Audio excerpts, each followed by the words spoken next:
Okay, so I think we'll go ahead and get started. Thank you very much for everyone who's come today. I see a few familiar faces out here. We are here to hear Adam Walker from York-Minster Stakeholder Communications. Adam also previously worked for Queen's University in the Applied Science and Engineering Department, and he's going to be presenting about communication strategy fundamentals. So I'll pass it over to Adam. And if you have questions, you can ask them along the way. You can pop it in the chat and I will keep an eye on that and flag Adam down, or we'll have a little Q&A period at the end as well. All right, so I'll hand it over to you, Adam. Thanks, Amanda. All righty, so yeah, as Amanda said, please feel free to ask questions. I haven't timed this, and I don't think it's definitely not an hour. I don't think anyone wants to hear me talk for an hour straight anyways, so conversation is always good. Now, why am I not going forward? There we go. Okay, so there's some blurb about me from my CV, which you can read it if you'd like. It's exciting, but basically, I've worked in communications for over 25 years. I started off in film and TV for a few years before I moved into corporate communications, focusing mostly on internal communications, programming, and executive messaging. I developed a bit of a niche. I always did work in English and French for my Canadian customers, but I also began covering global operations for mining and aquaculture companies and produced work in English and Spanish and Armenian and Bulgarian and Serbian and Mandarin, Tagalog. So that's what I did for about a dozen years. Through that work, I had started doing some work for Smith School of Business, which wasn't Smith at the time, of course. And through that, I met the Dean then of Engineering Applied Science, Kim Woodhouse.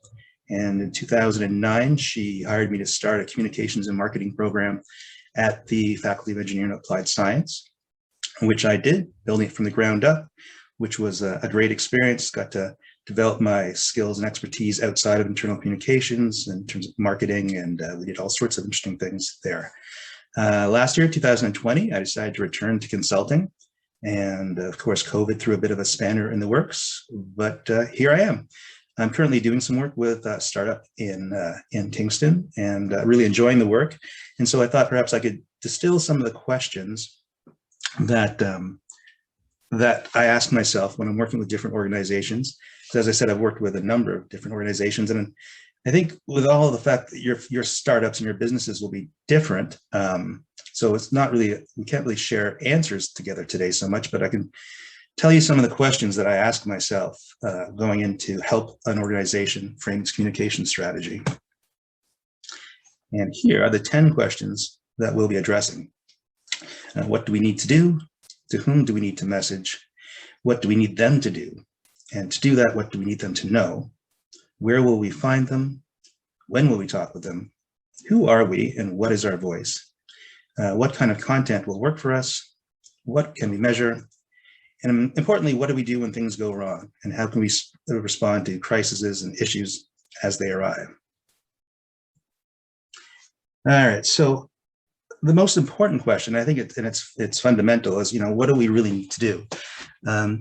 To do this, I usually start off with an organization's strategic plan and find a few measurable goals, specific goals that we can support.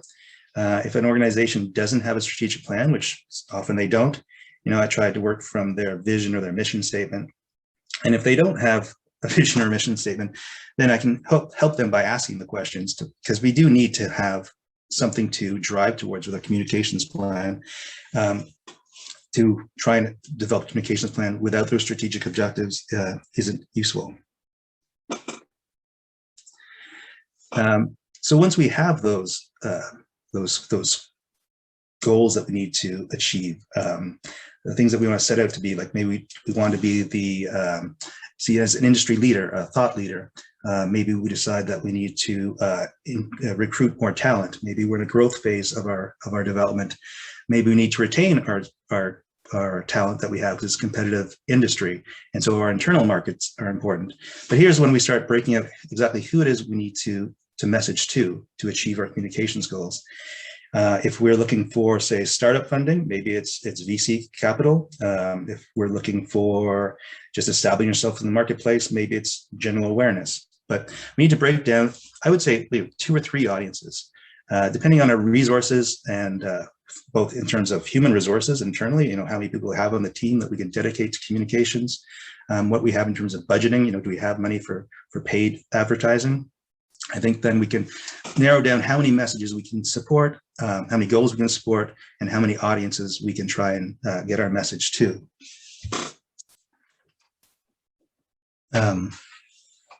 So moving on to the next slide. There we go. So when we identify the audiences, as say, if they're venture capitalists and we need them to invest in our business, if they are people that we need to buy our product. As I said, we're not going to actually talk too much about the marketing side of marketing communications. There's a fair amount of overlap between those two, obviously. It's all about framing your story in the marketplace. For this presentation, because we don't have a lot of time, we're not going to be talking about filling your sales funnel. We're going to be talking about how we're going to influence people to do the kind of actions they want to build so we can build our reputation and our identity in the marketplace.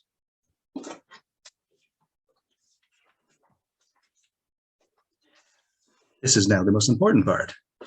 So once we've identified our audiences and once we've identified what we're trying to do with our communications plan, we have to figure out what it is we need our audiences to know to do what we need them to do. So what are the key messages that we need to get out there in the marketplace? As I said, these messages could be that we are the industry leader. These messages could be that our technology will change the world. Our message could be that this is a great company to build your career in if we're trying to attract talent. But once we have our key audiences, we need to nail down our key messages. And once we have those key messages, perhaps there's 3, 4, probably not many more than that at first, we can use that to make sure that that flows through all of our communications, through all the touch points, everything that we're doing. So whatever content we're putting out there supports the key messages and supports the audiences. We also, once we have those audiences and those messages, we can make sure that they don't contradict each other depending on the channels that we're using. Now, importantly, once we have our audiences, we have to decide how we're going to message them. We know what our key messages are going to be. Now we need to know where we're going to get it to these people. Depending on the resources, again, we have, where we are in our financing, we maybe can afford to do a lot of market research to figure out the audiences, where they most likely to be found, whether it's in digital channels or through paid advertising, any of those things. We probably don't have the money or the resources to sink into a lot of market research, but at least if we can think about the audiences and try and use our best guesses about where they are. If we're thinking about, say, venture capital people, if we're thinking about that, then perhaps it's a very small audience. Maybe what we will do is do in real life experiences. Maybe we'll be sending them packages of material, something surprising, something interesting, something unique to get them to think about our company. Perhaps if it is just recruiting, it's through LinkedIn, and perhaps we're going to produce some white papers that we can put out there to establish the fact that we are thought leaders in that industry, and that would be an amazing place to come and work. If perhaps we're thinking we need to get the word out about our organization to a general public, it could be through things such as Instagram, TikTok, things like that. But it's helpful, even if we can't put the money into market research, to actually develop our best guess psychographic bios for these audiences. So you can even try putting names to them. Often you'll do that. So you'll think about, say, prospective employee, and what age would they be in their career? What is their educational background? Where might we be able to find them? For that, perhaps LinkedIn would be our best channel because we can target that quite specifically. Those are the kind of questions you need to really address as you're building your communications plan. A lot of people don't, but when you come up with the audience plan, you can also see how those different audiences will have key features that you can target with your messaging. This is also very important. When you're planning your communications, is to have a content calendar. This can help you work on the tempo and the rhythm of your communications plan. Again, depending on your resources and internal and your budget, you might not be able to put out a ton of content, but you want to put out that content consistently. So maybe decide that on Mondays and Thursdays will be the days that you put out your content. It also enables you to build towards key events in your organization's calendar year. So you can start promoting trade shows, things like that, or key releases of new features and benefits, anything like that. But it's important to have a content calendar that you can share amongst your team as well, so that you can see the pieces of content you have in development, where they are in the approval process, when they're going to be posted, and on what channels they're going to be posted. It's important to have that to be a shareable thing that you can all use as a living document, and you can all feed in ideas as well to this content calendar, so you can schedule your communications out. This is a part that I think a lot of organizations don't really think about enough. This beyond even branding guidelines. And do you have branding guidelines? When you're creating content, do you know? You probably have a logo. Do you know how your logo is going to be used in all different types of areas?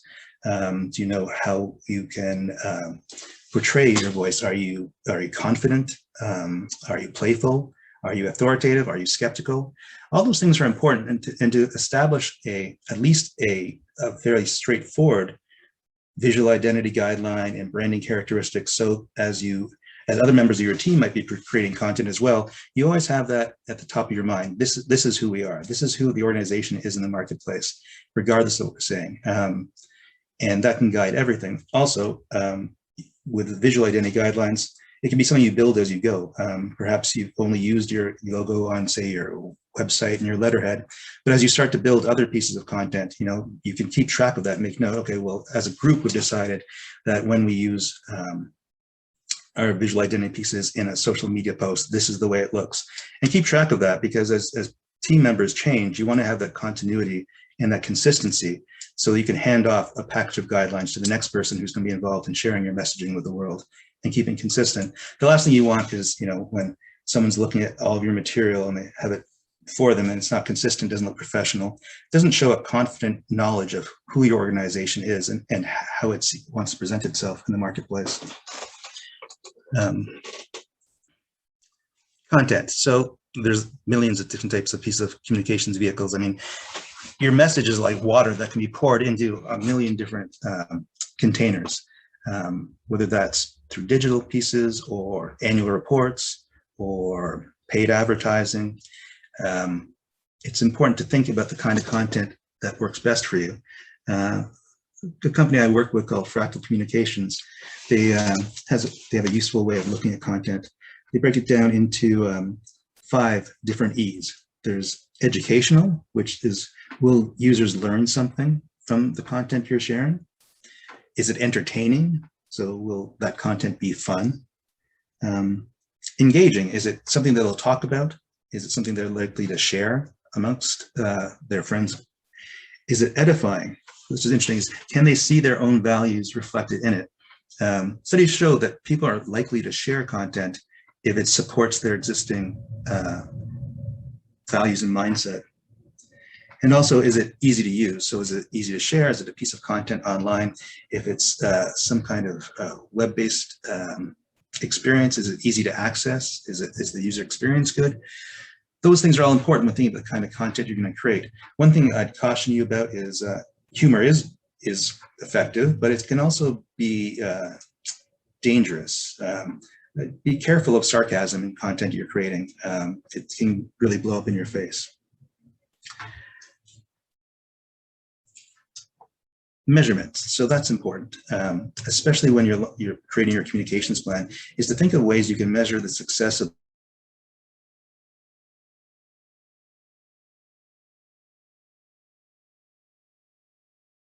closely to their business objectives, because other things come to play to the success of your company. There's the product, the customer service, all those kind of things.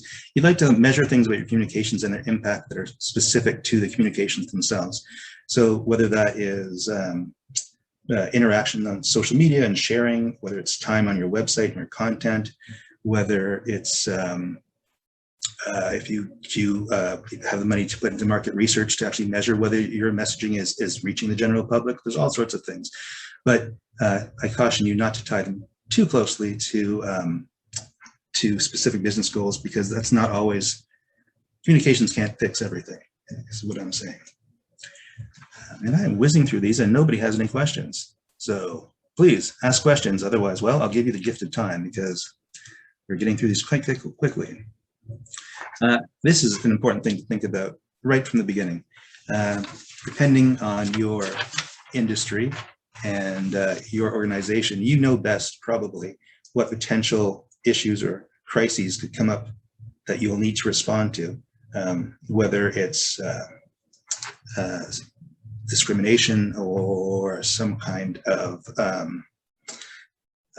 internal politics that comes to the surface. You need to decide how you're going to respond to these things, and hopefully have a few plans in place. So if you know that discrimination is an area of that's problematic for industry, have a plan in place of, if something comes up internally that gets out in public that you need to respond to, that you have a plan in place on how to respond to that. And that plan can just be that, one person on your team is the go-to person, that when an issue arises, they bring the team together to discuss the response. But it's important to know how that's going to be, because these things have to play out in a timely fashion, and you don't want to be caught up in a knee-jerk reaction to something. And often companies do. A colleague of mine, Tim Abray, he's a communications pro, who's currently finishing his PhD in politics. He refined this crisis management, issue management protocol to like this: when an issue arises, your first thing you'd like to communicate is either an action or a decision that you're going to take based on this issue that has arisen. And if you don't have an action or a decision, you should be able to communicate a process that you're going to undertake to get to this action or decision that you respond to this crisis. And if you don't have a process in mind, then you need to communicate a vision that's going to allow you to get to this process, that's going to allow you to eventually get to this decision or action. And if you don't have a vision, then you really shouldn't be saying anything. Otherwise, it'll end up sort of sounding like just a platitude, and people will see right through that. So it's important to have those things in mind and have it already in your back pocket, so you're ready to respond when crises can arise. And really, well, I rocketed through those slides much faster than I thought, but there you go. I know somebody's asking about in terms of B2B versus B2C communications. I think it was Dan was asking about that earlier. Not sure what I can share on that, but does anybody have any questions at all?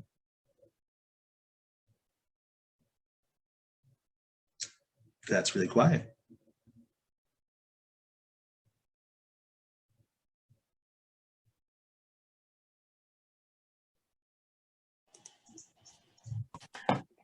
Throw a question out. Go ahead.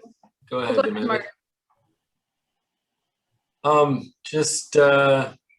sure there's a lot of founders or somewhat solo entrepreneurs in the call. So yeah, just curious, your just general advice on doing all this in a very combined way as one person. And I mean, the idea of a schedule, some I'm going to implement. But yeah, there's need to stay fluid and test things out as you build brand. And in fact, actually, we're doing split testing on the branding and not just the product, and split testing with voices continually at the moment. So just curious if you have anything to share about that in the raw stages of founding before some big seed investment and everything cements into place. That's interesting. So I think, yeah, but just by building the plan in place. So how are you in what way are you testing the voices for your brand right now? Well, just looking at the different social channels as venues for playing around with different voices. Yeah. And I guess that's even what they're naturally for, you could say, I guess, right? So showing product creation process on Insta and not the perfect company operating the perfect way, showing the messiness of it. Yeah. Using Twitter to put out intellectual statements and business development stuff that shows more awareness about the industry. things like that. Interesting. And how are people responding to it? Oh, pretty low traction right now at the moment. So I guess low amount of followers enables less stakes, I guess. But It depends how niche your audience is, right? And I mean, if you have a very niche audience, then a few amount of actively interested followers is worth its weight in gold. yes. But I think, if you're looking for venture capital, then probably you're looking to make more intimate connections with those people. I mean, you might want to establish yourself as a leader in the marketplace, but perhaps you even want to be able to track down some of those specific VC folks and, surprise and delight them with the way you approach them, right? Whether that's actually something tangible that you can send them, that they can actually touch. That I mean, I think digital is key these days, but I think that when you can make the connection between the digital to in real life, it can kind of become that magical connection. I mean, I remember one firm I worked with, they were doing an internal launch of a brand. And what they do is they sent it to all the employees, an actual brand, like in a wooden box, this like metal brand that had the company's logo on it. And it was really great. It was like, so it showed up at work one day and was just on their desk. And it wasn't a big company, so it wasn't a huge investment. But it really was able to, get that message through in a very tangible, tactile way to the staff that, this is burning from the inside. This is the internal brand which we need you to wear, which I thought was kind of interesting. Yeah, I appreciate that. And like the other main thing I took away from similar communication advice for startups was, to let your customer segment's voice be your voice and don't overly try to invent the voice. Like if you're generally devoted to your initial customer segment, then you shouldn't have to do much invention for a voice, besides giving it a tinge of your differentiation, your vision, where you want to go with that. But the ethics, the values, the thing with that initial audience, shouldn't you be more of a mirror for anyways? So getting out of the way rather than getting in front of folks. I mean, what are your like top 3 goals, say, for the next 90 days? For ours, 50 interested users and 5 interested investors. Okay. Interesting.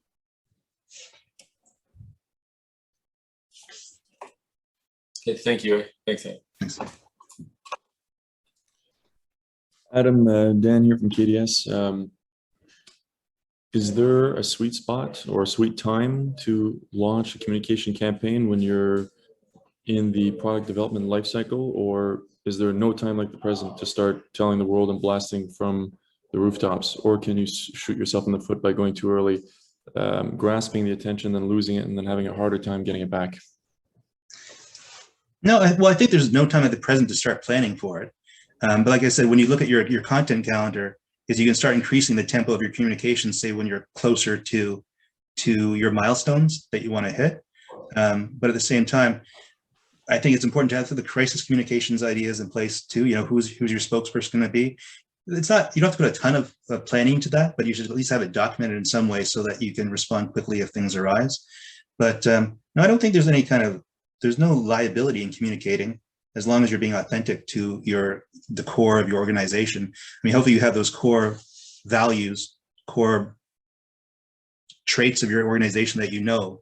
And as long as you stay true to those, and those aren't going to change, then I can't see it biting you back later on. If you anticipate there's a chance that you might pivot wildly in your services or product, then perhaps, now's not the time to communicate too specifically about what you're going to be offering. And by core values and principles, well, those shouldn't change. I mean, your product might change, but your values shouldn't. We just recently went through an exercise with using the materials from, I forget her name. She's writing a lot about leadership these days. Because this actually was useful to us. Dare to Lead, Renee Brown. Oh yeah. Maybe a little cliche to bring that up, but no, she has some excellent information, and the way there is a live exercise she brings people through to develop your core principles. And then I found it makes an excellent template, not only for communicating, but also for hiring and building the culture. So I guess what you're saying is set that first and then build a plan around it and a content calendar. Yeah, and I think it's important to, like I said, set some measurements too, so you can see that you're actually moving the needle the way you want to. And I think it's important for communications not to be tied too closely to strictly to the business goals, because those things can vary depending on your product and your customer service and everything. But I think you don't have to spend a ton of time in it, but at least to start planning it out now for the next 3 months is important.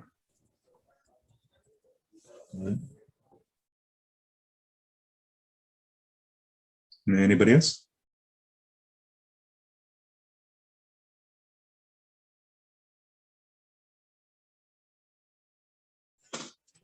Where would you point us for some great online content framework to get us started? Obviously, you'd like to have us become your customers, but is there any getting started materials that we can take advantage of as startups right now that are open on the web? You know who's great, I think, at least when it comes to, say, SEO and digital communications, is Rand Fishkin. Have you heard of Rand Fishkin? He's got a company called Spark Toro now. Also, you can find a lot of stuff when it comes to, say, digital communications online. He did a lot of Whiteboard Fridays for a long time. He's really good.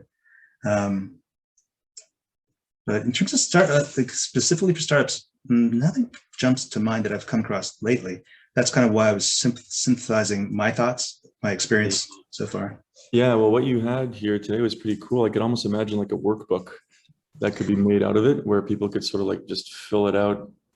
And then once they have it, they have literally like a well-defined, Well, thank you. That's very kind of you. That's what I was hoping for. Because I mean, it's interesting. I think often just organizations, they're so caught up in developing, say startups developing their product or service, that they just haven't had the energy to sort of stop and just ask these questions. And I don't think it needs to take a long time. It can be, like I said, a workbook that you just sort of keep track of. But especially important too, I caution you, is to have that kind of documentation, because there can be turnover with startups. And I've seen the case where, somebody was looking after the communications and marketing, and then they left, and there was no roadmap left behind. There was no visual identity guide. There was no content calendar. Nobody knows who has access to the Google Analytics because it was tied to that person, and that person's gone. I'd also recommend, as you put together your communications plan, to have some kind of tool like 1Password, so you can actually have all of your social media channels tracked by that. So in case you have to part ways with somebody who's doing your communications, you can quickly turn off the taps, so you don't have disgruntled employees with keys to your social media channels. And a tool like 1Password is easy to use, and it's quite inexpensive. And it enables your whole team to have access to your social media channels.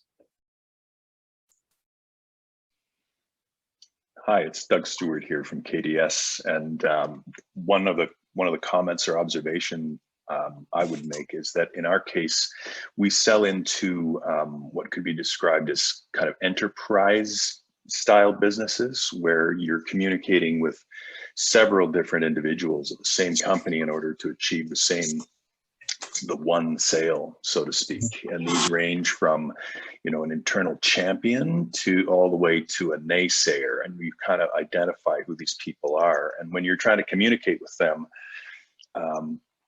sometimes the communication is, well, obviously there's a risk of blurring the singular message that you want to get to. So there's this sort of dichotomy between trying to spread everything thin so that you can appeal to everybody in the spectrum, and the fully targeted message and way of saying it, like you were outlining here. How would you suggest, or how would you develop an approach for that style of interaction with customers? Well, I think that's if you have your key messages, say your top 3 key messages, and you make sure that those are always the core of your communications.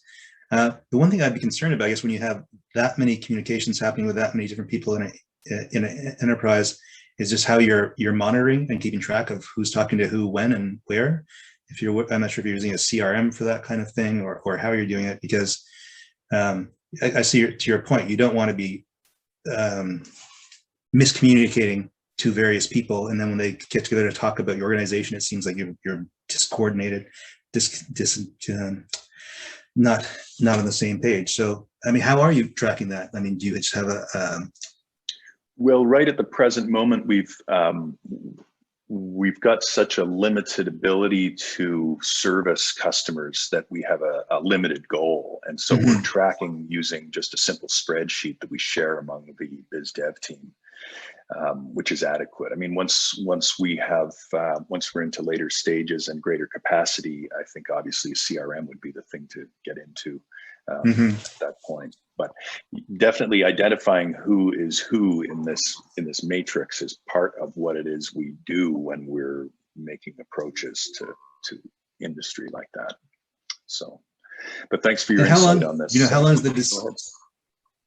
I was curious, how long is the decision-making cycle from when you first approach an enterprise to when? Well, this is something that we're finding out. It can be as short as 4 to 6 weeks, or as long as a couple of quarters. It depends on the frequency with which various committees meet and the level at which they feel the need to make a decision. Some people, the price point is strategically at a level where less authority is required to make the buying decision, but that still doesn't mean that it doesn't get sent to higher authority, which is longer time cycles. So it kind of varies place to place and industry to industry. Okay. Thanks for the presentation, by the way. You're more than welcome. Adam, there's a few questions in the chat. I can read them out to you. Sure. So Stuart asks if there's any good resource suggestions for where/how to begin with market research. Where to begin with market research? Well, I mean, you could start off by simply doing, a landscape analysis of who your competitors are and how they're communicating and how they're talking to audiences. I mean, as I said, market research, it can be a huge place to sink a lot of cash. But you yourself could just start off by doing the research you can about, say, demographic information on LinkedIn about your target audience, things like that. I think that was very helpful. But Thank you. And then Taylor was asking, would you say it's possible to over communicate? Can you run the risk of off-putting, oversaturating your audience?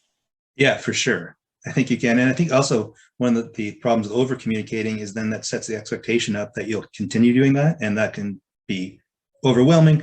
And then eventually it would be like communicating poor quality content communication. So I think that's one of the nice things about having a content calendar is that you can actually, pace yourself. You can have your great ideas, your powerful content, and you can also hold back for a while. I think you need to manage expectations. And if you're going to start off by over communicating, then you're gonna have to figure out a way of maintaining that flow. Otherwise people will wonder why you've dropped off.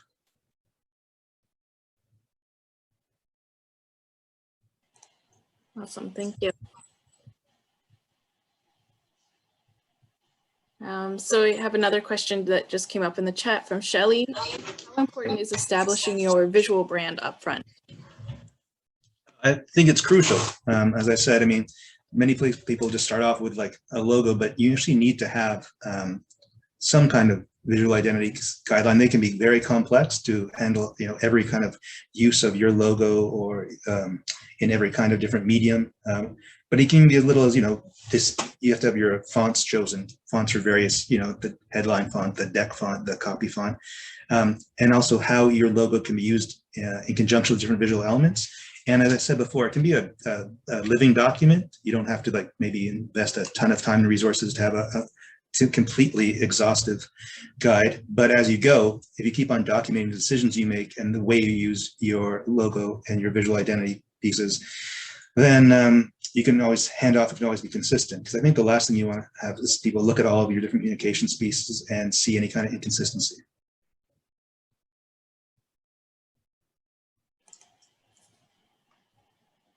Awesome, great.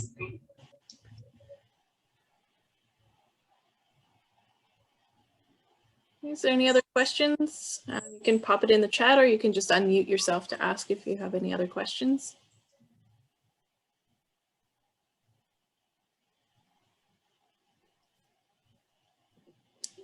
I think that might be it.